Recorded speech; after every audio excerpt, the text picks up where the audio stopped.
I'm Dr. Critchlow.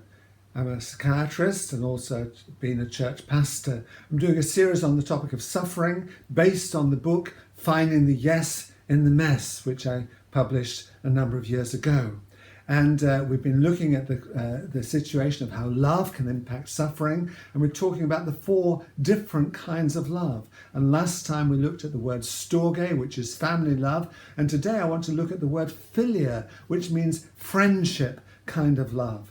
And someone called Henry Brooks Adams said, 1 friend in a lifetime is much, 2 are many, 3 are hardly possible.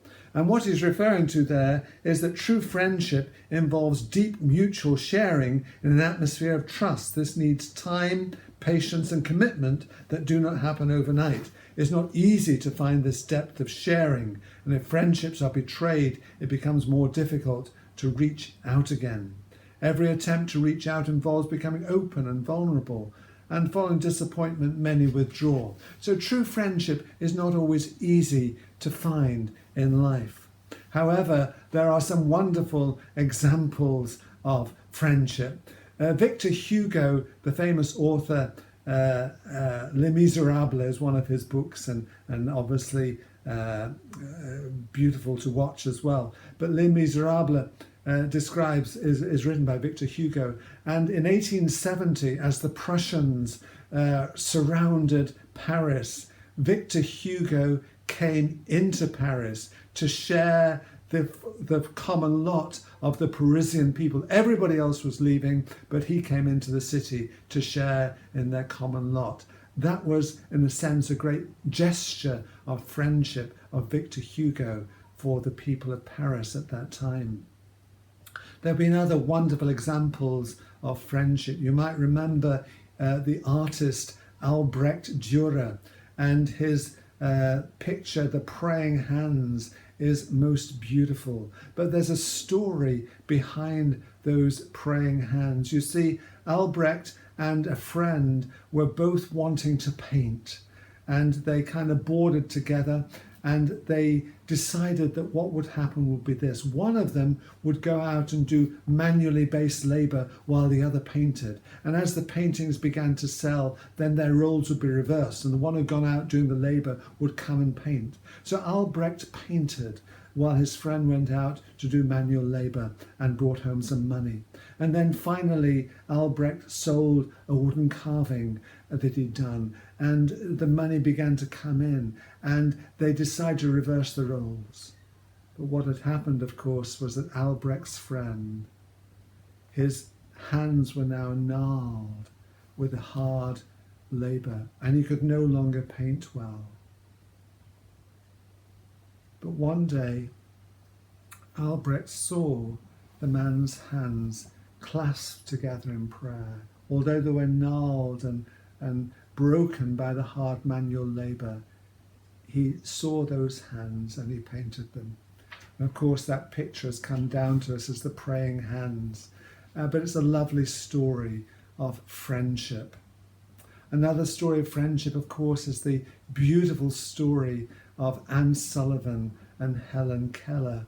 Anne Sullivan was born blind, or became blind, but basically she had an operation that restored her sight, and she decided that she would give her life to help those people who struggled with blindness.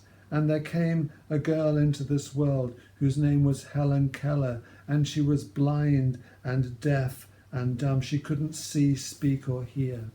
And Anne Sullivan devoted herself to the care of Helen Keller, and she taught her 30 words by tapping on her hands, and then gradually she gave the child confidence, and Helen Keller was able to do an amazing amount of things, even teach and lecture.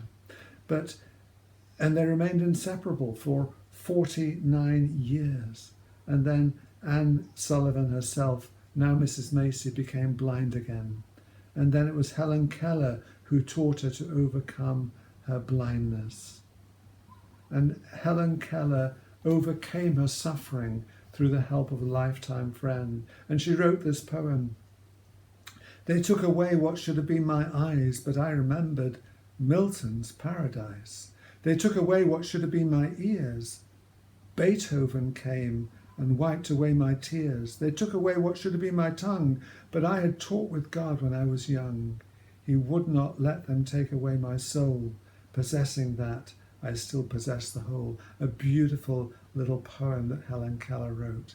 And that story of love between Helen Keller and Anne Sullivan is a tremendous story of love and friendship. Of course, some of us find it not easy to make friends, and sometimes with the changes in life, those who are friends in our younger days, we no longer have so much contact with them.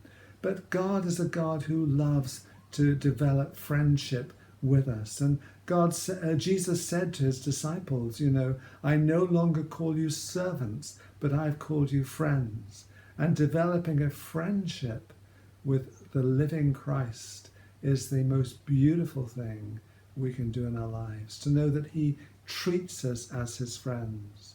You might remember Jesus in the Garden of Gethsemane when he went through that torment, that terrible time. He longed to have Peter and James and John alert and awake with him when he went through that crisis. And sadly, of course, they let him down and fell asleep. But even Jesus recognized his need for friendship. But the beautiful thing is that Jesus wants us to learn to be with him and to become his friends. And that's a tremendous life task, a beautiful life journey for each one of us. Thank you.